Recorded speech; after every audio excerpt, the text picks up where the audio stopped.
My dad abandoned my sister when she needed him most, but now, after years of silence, he's trying to reconnect. Can we ever forgive him?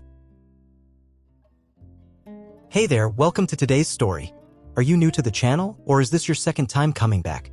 Either way, I'm so glad you're here. And I'd really appreciate it if you could help me hit 1,000 subscribers soon. It would give me the motivation to keep bringing more amazing stories your way. Now, let's dive into today's story. Today, we're following a character who is standing at a crossroads, trying to make a life-changing decision. Imagine having to choose between holding onto the past and moving forward into the future, even when the people who hurt you are still part of the equation.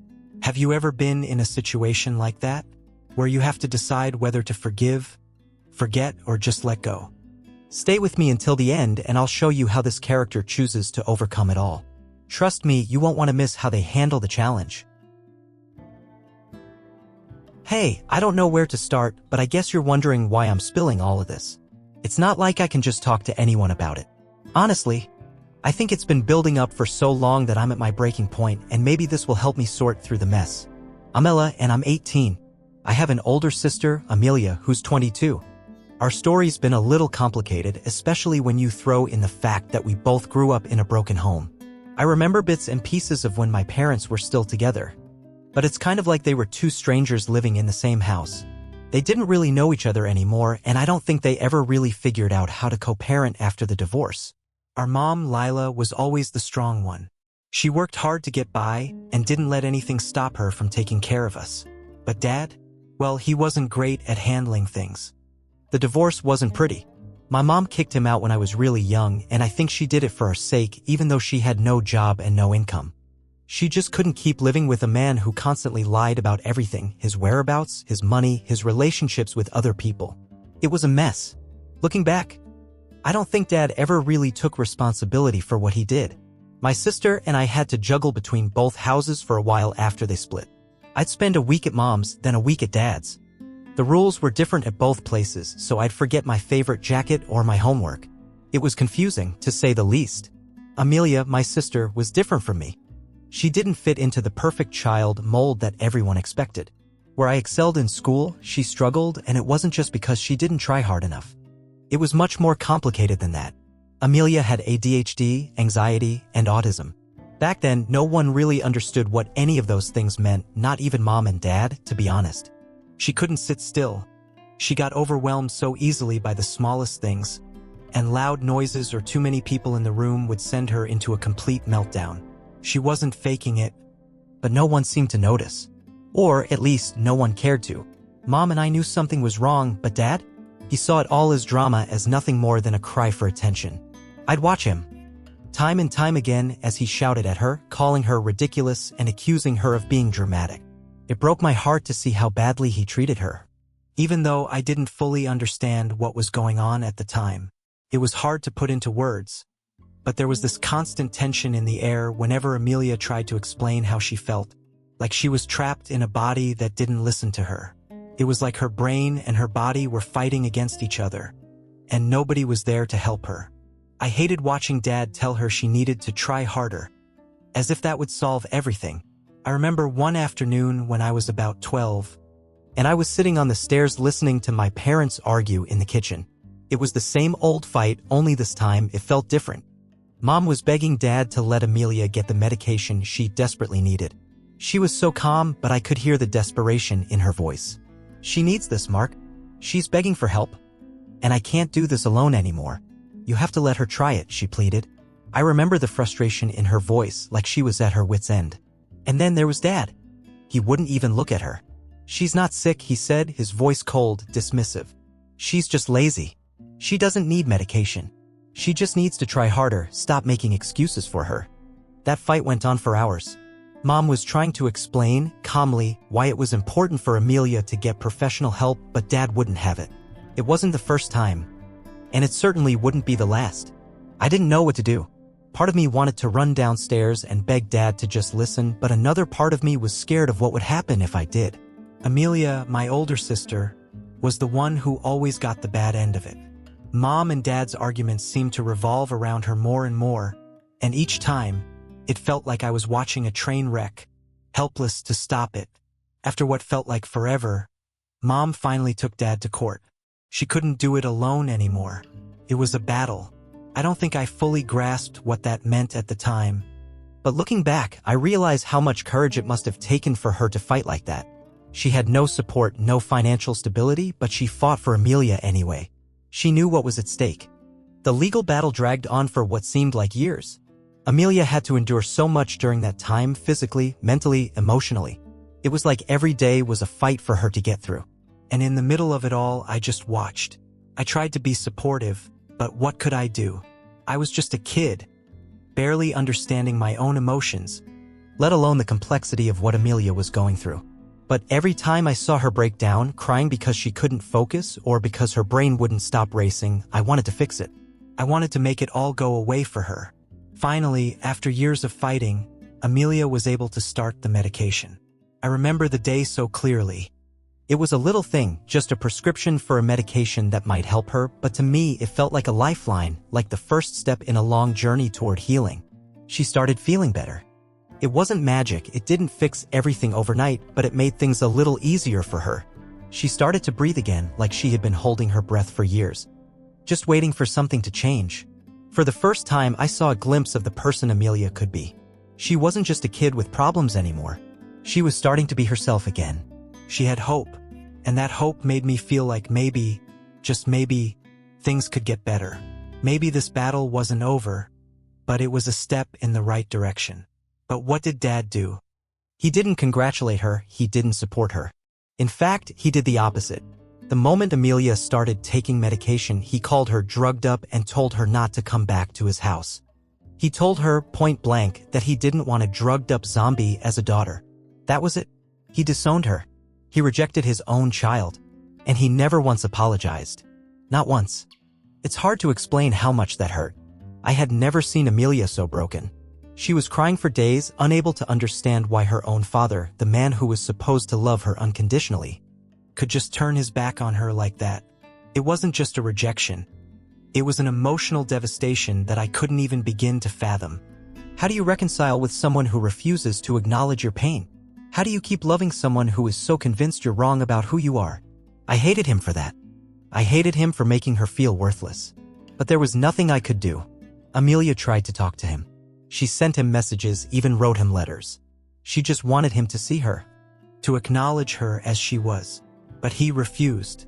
Every time, he acted as if she never existed. And to make matters worse, he would still send me gifts, birthday cards, cash, gift cards, but never once, not even on Christmas, did he send anything to Amelia. It was like he had completely erased her from his life. Watching her hurt like that, knowing there was nothing I could do to fix it, made me feel so small. I wanted to scream at him, to tell him what a horrible father he was. But at the same time, I couldn't help but feel guilty. I still went to his house. I still accepted the gifts, the texts. And I hated myself for it because it felt like I was betraying my sister. She was right there, struggling with the reality of what our father had done to her, while I was just sitting back and pretending everything was fine. But nothing was fine. And deep down, I knew it. Amelia knew it. And we were both struggling in our own way, trying to find a way forward without the man who was supposed to love us. I'll admit it. I didn't have the courage to stand up to Dad. I was just a kid who didn't know how to deal with the situation. So I kept going back to his house every other week, pretending like everything was normal. I still saw him like I was supposed to, and I told myself I had to keep a relationship with him, even if he'd hurt Amelia. I tried to convince myself that I could separate the two, the father I loved and the one who had completely abandoned my sister. But it didn't work that way, not in reality. The guilt would sneak in when I least expected it. I kept hearing Amelia's voice in my head, asking why I still bothered with him, but I kept pushing it down, trying to numb it. But things at Dad's house weren't the same after she left. My stepmom, Ashley, wasn't exactly a fan of mine either, but she was always much worse to Amelia. It wasn't just about the things she said, though those stung. It was the way she looked at Amelia with that disgusted, dismissive gaze. It made me sick. After Amelia was gone, she started nitpicking me, commenting on the smallest things. Like if I left a dish in the sink or didn't make my bed just right. I'd get lectures about responsibility and living up to expectations. Each word felt like a weight on my chest, pressing me down. And Dad? He just sat there, quietly, never saying a word while Ashley made me feel like I was never good enough. He never stepped in to defend me, and I hated him for that. I wasn't a child anymore, but it felt like I was being treated like one. It was like I wasn't allowed to make mistakes, like the smallest imperfection in my behavior or actions would earn me a scolding. The worst part was, I knew he wasn't even listening to the lectures, he was just letting it happen. I didn't know if he was too tired to care or too afraid to stand up to her. Either way, it felt like he was choosing Ashley over me, and that hurt more than I wanted to admit. At first, I thought maybe it was just me being dramatic. Maybe I was overreacting. After all, it was just a few comments here and there, right? Maybe I should just suck it up. But the more I stayed over there, the more I realized I didn't want to be there. I started pulling away, not calling, not visiting. The house that once felt like home now felt like a prison. Every time I stepped foot inside, I felt like I was suffocating. The guilt I felt about not being there for Amelia was suffocating too, but that wasn't the only thing weighing me down. It was the whole situation. The fact that my dad was still trying to pretend everything was fine, while I was torn between two worlds. I didn't know how to reconcile the two, how to be there for Amelia when I felt like I was betraying her every time I went to Dad's. I kept telling myself I was doing the right thing by still seeing Dad, that I needed to keep the peace, that maybe it would get better. But it didn't. Every time I walked out of that house, I felt emptier. It was like I was being erased little by the silence that filled the space. Ashley didn't care about me, and I wasn't sure Dad did either. It didn't feel like home anymore. It felt like a place I was supposed to tolerate, just like the uncomfortable dinners where no one spoke, the silence so thick you could feel it in your bones. Eventually, I stopped going altogether. I couldn't pretend anymore. I couldn't walk into that house and smile like everything was okay when it wasn't. I didn't want to feel like an outsider in my own family. And that's exactly how I felt every time I stepped through the door. The hardest part was that no one cared that I was slipping away, that I was growing apart from them. I wasn't sure if they even noticed. And that's when I started receiving gifts from him. Every year, he'd send me a birthday gift, sometimes a gift card or cash, and nothing for Amelia. She was a ghost in his world. It was like she never existed. I had to admit I was starting to feel uncomfortable with it. I didn't want the gifts anymore. I didn't want his hollow attempts to make up for his neglect. It didn't make me feel loved, it made me feel like a replacement for the child he'd abandoned. I remember the first time I got a gift from him after I stopped going over there. It was a gift card for a store I didn't even shop at. I didn't know what to do with it. I didn't want it, but I couldn't just throw it away. So I kept it for a while, stuck it in a drawer, and never used it. Felt wrong to accept it, to act like everything was fine. But I wasn't ready to face that yet. I wasn't ready to admit that I'd been clinging to the wrong things for so long. I had been hoping that if I just kept playing along, things would eventually go back to the way they were. Before the fights, before the neglect. But things had changed, and I was too scared to face it. I started to realize that these gifts were just a way for him to pretend like he was still a father. They weren't an apology, and they certainly weren't a sign of love. They were just his way of checking off a box: send Ella a gift, make sure she doesn't feel completely abandoned. It wasn't even about me. It was about him, making sure I didn't disappear from his life while he continued to pretend everything was fine with Amelia's absence. I couldn't keep pretending, though. I couldn't keep living in his world of half-truths and silence. But still, I struggled. Part of me didn't want to be the one to sever the ties completely. I wanted so badly for my family to be whole again, for things to go back to how they were when we were younger, when the three of us, Mom, Dad, and me, used to laugh around the dinner table. But I knew deep down that it was impossible to go back. It was hard to face, but I had to admit that my dad wasn't the person I needed him to be.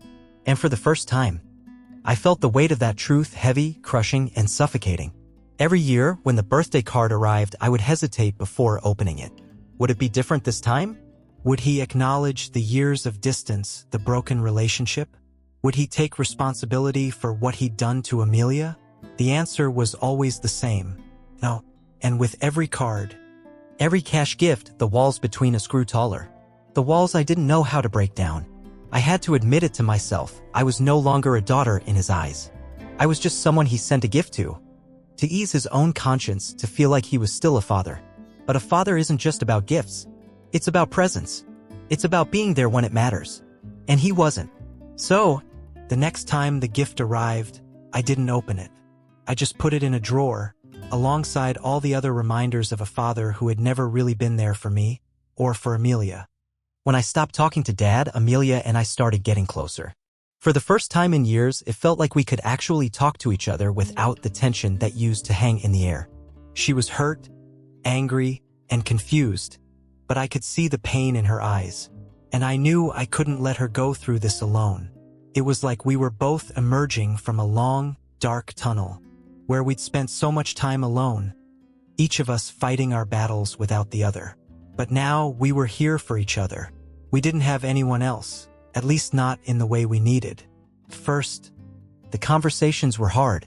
I couldn't always find the right words, and sometimes she didn't want to talk at all. But slowly, over time, we began to share more than just the surface-level stuff. It wasn't just about surviving together anymore, it was about actually connecting. I would listen as she told me stories about what it had been like for her, her struggles at school. The feeling of being misunderstood, the times she had felt invisible. She had always kept so much of it bottled up inside, and for the first time, she was letting it all out. And I listened. I really listened. It was hard watching her finally process everything that had been left unspoken for so long. But it was also a relief knowing that she was finally letting the weight go. The hardest part was realizing how long it had taken for either of us to get to this point. But we were here now, and that was enough.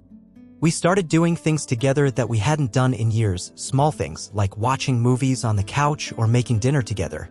There was a sense of normalcy in those moments, something we hadn't had in so long. For a while, we were just two sisters again, reconnecting in ways we hadn't been able to before. There were still awkward silences, moments where I could tell she was hurting too much to speak, but I knew that we were healing. Slowly but surely. It was like we were rebuilding a bridge, one fragile piece at a time. And it wasn't easy, but it was worth it. I promised her that if something happened to Dad and I inherited anything from him, I would share it with her. She deserved it. She deserved more than what he had given her. It wasn't just about money, it was about showing her that I saw her, that I understood the magnitude of everything she'd been through. I had no idea if that promise meant anything to her, but I needed to say it. I wanted her to know that, no matter what, I wasn't going to let her go through this alone. I wasn't going to let her be forgotten by the man who had abandoned her. But even as we grew closer, the wounds didn't just magically disappear. We both had moments where the old pain would resurface. And I knew that the journey to healing wouldn't be linear. Some days I felt like we were moving forward, and other days it felt like we were stuck in the same place, struggling to keep moving. The hardest part for both of us was when we realized that we couldn't just forget the past. The hurt from Dad, the years of silence. The feeling of abandonment, it wasn't something that could be erased by a few months of trying to reconnect. We were still trying to figure out how to move on. But it felt like there were so many layers of resentment and disappointment to work through. Then, a few months ago, I got a text from Dad. Out of nowhere. It was completely random, and it said, "I'm really proud of you. If you need anything, let me know." What was that? After years of silence, that's what he chose to send me? Felt empty, shallow. He had ignored me for so long, had pretended that Amelia didn't even exist, and now he was trying to reach out with this? A text that lacked any real meaning, that felt more like an obligation than a genuine attempt at connection. My heart sank when I saw it, and my first instinct was to scream. But then I just stared at it, frozen. I didn't know how to respond. What was there to say? I showed Amelia the message. Not sure what her reaction would be. She didn't care. Too little, too late, she said, with that same cold tone she'd adopted whenever she talked about Dad.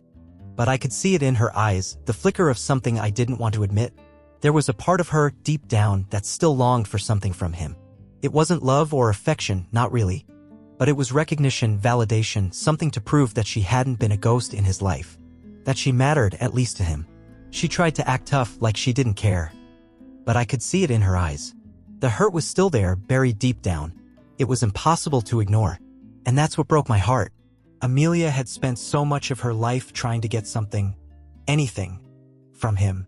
She had hoped for so long that he would come around, that he would eventually see her for who she was and not just as a burden, as someone who didn't fit into his version of a perfect family. And now here he was, trying to offer a half-hearted gesture that couldn't erase all the years of damage. It didn't matter how many times he said he was proud of me, or how many times he sent gifts or empty words. It would never be enough to undo the hurt. I wanted to tell him in that moment how much he had messed up. I wanted to scream at him for every single moment he had missed in Amelia's life, for all the times he had walked away when she needed him most. But instead, I just sat there, holding the phone in my hand, unsure of what to do. I had stopped talking to him, I had cut him off for a reason, and yet here I was, once again caught between wanting to tell him off and wanting to believe for a second that he could actually be the father he was supposed to be. Amelia didn't need him, I knew that much. She had learned, long ago, that he wasn't capable of being the dad she needed, and no text was going to change that. But for me, I wasn't so sure. I had always held on to the hope that one day he would come around, that maybe one day we could fix things.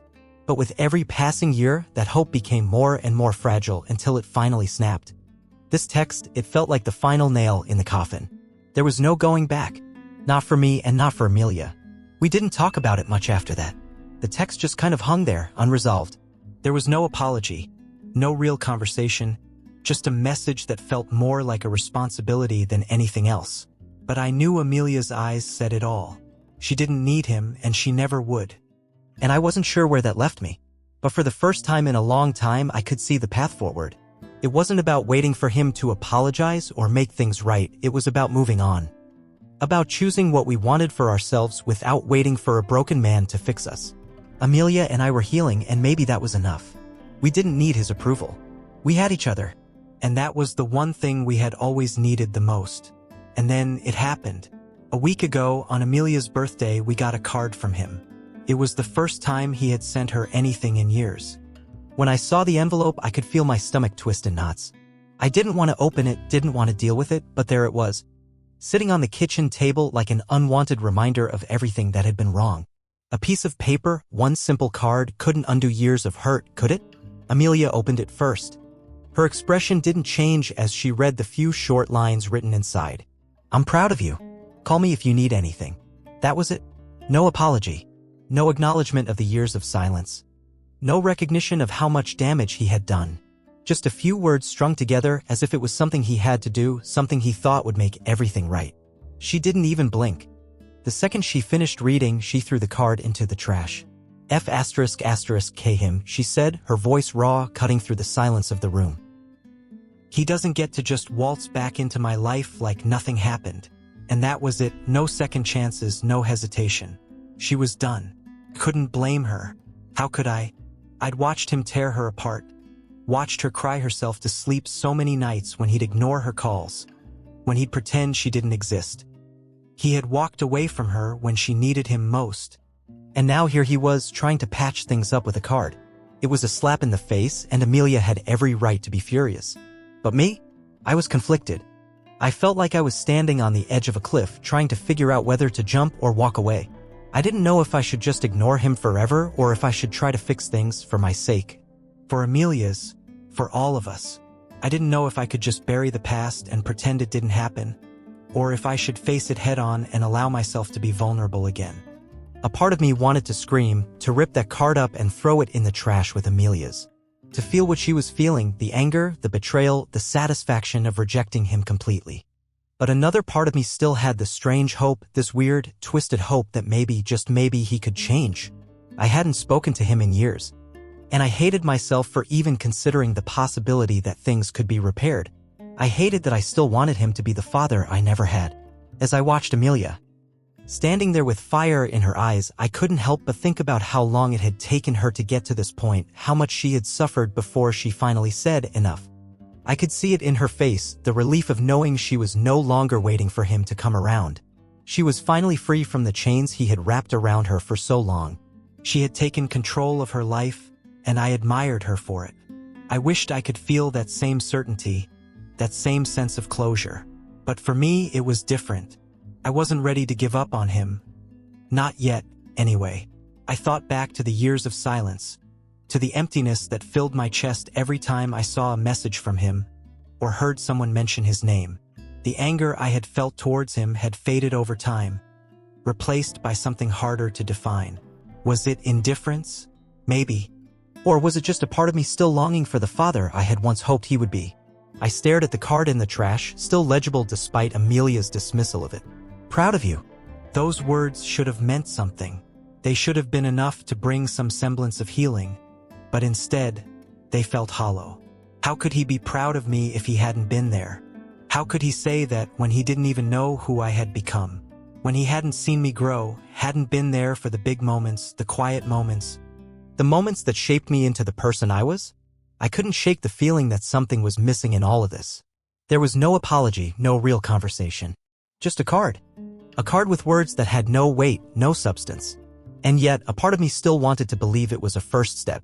A first step towards something, anything that resembled the father I had lost.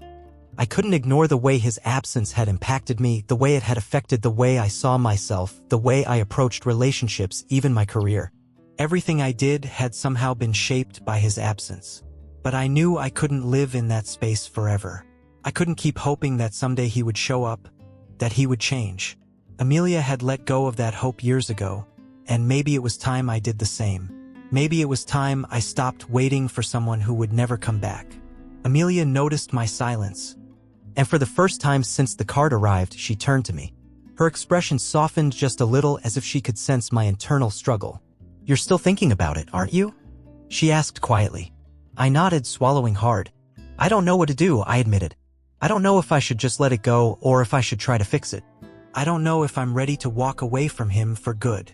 Amelia's eyes softened even more, and for a moment, I saw a flash of the vulnerable, lost girl she had been all those years ago. "Ella," she said gently, her voice full of the wisdom I had always admired, "he's not worth it.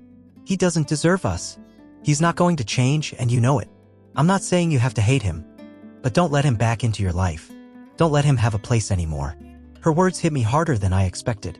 Amelia had given me the answer I'd been looking for. The answer I had been avoiding because it was easier to stay confused than to admit the truth. She was right. He wasn't worth it. I had to let go. We both did. But even as I made that decision, I couldn't ignore the emptiness that followed. I had spent so many years hoping for a reconciliation that never came. And even now, with Amelia's strength and her decision to let go, I felt that familiar pang of loss. Was I strong enough to follow her lead? Could I really close that chapter of my life forever? I didn't know. But for the first time in a long time, I realized I didn't have to make that decision all at once. Maybe it wasn't about cutting him out completely. Maybe it was just about starting with the small steps, about learning how to live without him, how to be okay with the fact that he had chosen to walk away. I could accept that he wouldn't change, but what I didn't have to accept was letting his choices define my happiness, my future. Amelia had made her peace with it. Now it was my turn. And now here I am, trying to make a decision that's going to impact my future. The weight of it presses down on me as if the whole world is watching, waiting for me to take a step one way or another. Dad offered to pay for my college. He promised he would cover all the expenses, including tuition, housing, everything.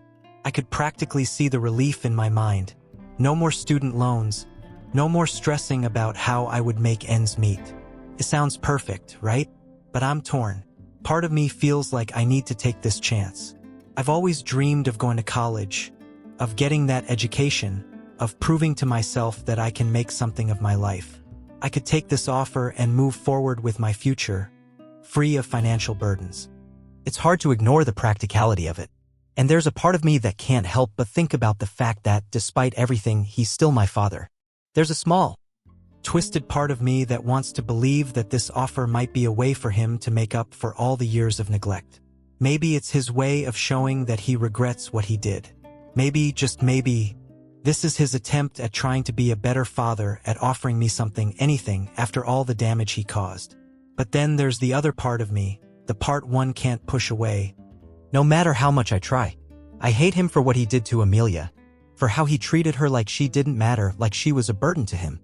The way he pushed her away after she finally started getting help, just when she needed him most. How he completely ignored her, and by extension, me. How we both had to pick up the pieces of our lives while he acted like everything was fine, like he could walk away and then just waltz back into our lives as if no time had passed. I can't just throw away all the hurt, all the years of him treating us like we didn't matter, like we were invisible to him. I can't forget the nights when he didn't show up, when we waited for him to call, and he didn't. I can't ignore the countless times he made promises and broke them, the times he hurt us so deeply that it still stings. And yet, here I am, standing at the crossroads. I want closure. I need to know if there's any way to rebuild this relationship, even a little. I need to know if there's a chance, however small, that we can move past the years of pain, past the emotional scars he left us with. I can't keep living in this limbo, stuck between resentment and hope. I need to know if it's possible to forgive him, to move on, or if I'm forever going to be weighed down by the burden of his absence and the damage he caused. So, I've decided to try therapy with him. It's not going to be easy. I know that. I know it won't fix everything. It can't, not after everything that's happened. Therapy isn't a magic fix. But at least it's a start, right? It's a step in the right direction, a chance to finally have a conversation where we both get to speak, where we can put all the mess on the table and maybe, just maybe, find some kind of understanding. I don't expect miracles. I don't expect him to suddenly become the father I always wanted. But I need to know if he's willing to meet me halfway. If he's willing to do the work to fix what he broke. If he's capable of seeing me as a person again, instead of a disappointment or a forgotten part of his life. Amelia doesn't want any part of it. She's made it clear that she's done. She's finished with him. She doesn't care about any of his attempts, no matter how much he tries to make it right now. And I get it. I do. I've seen the way he hurt her. The way he made her feel like she was never enough. He abandoned her when she needed him most, and no apology or card can erase that. She doesn't need closure from him. She doesn't need to give him any more of her time or energy. And I can't fault her for that. If anything, I admire her for being strong enough to walk away, to put her foot down and say enough. But I think I need to try just to figure out if it's possible to heal even a little bit. I've spent so much of my life trying to understand him, trying to make sense of the way he treated us. I've tried to make peace with the idea that I'll never get the answers I want, that I'll never get the apology I think I deserve. But there's still a part of me that can't let go. There's still a part of me that hopes, against all logic, against all reason, that maybe he can show me, somehow, that he's capable of change. That he sees us as more than just mistakes or disappointments. I know I can't move forward without at least trying, without knowing that I gave it my best shot. And yet, as I think about it, the doubt creeps in. What if it doesn't work? What if, after everything, I sit there in that therapy session looking at him and realizing that he'll never truly see me? Never truly care the way I need him to? What if I walk out of that room feeling more broken than I did when I walked in? What if I find out after all these years that he's incapable of offering me anything real? I don't know if I can forgive him. I don't know if I'll ever be able to look at him and not feel the sting of everything he's done. But I can't move forward without trying. I can't keep holding onto this resentment, this anger, if there's even the slightest chance that it can be resolved. I guess we'll see what happens. I'll go. And I'll try, and maybe I'll walk away with answers. Or maybe I'll walk away with nothing at all. But at least I'll know that I tried. And maybe that's the most important thing. I've been running from this decision for so long. Maybe it's time to face it head-on. Maybe it's time to take the first step toward healing, even if it's a painful one.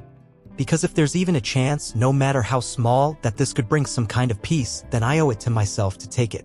I owe it to both of us. So, what do you think? I'd love to hear your thoughts or any insights you've gained from this story.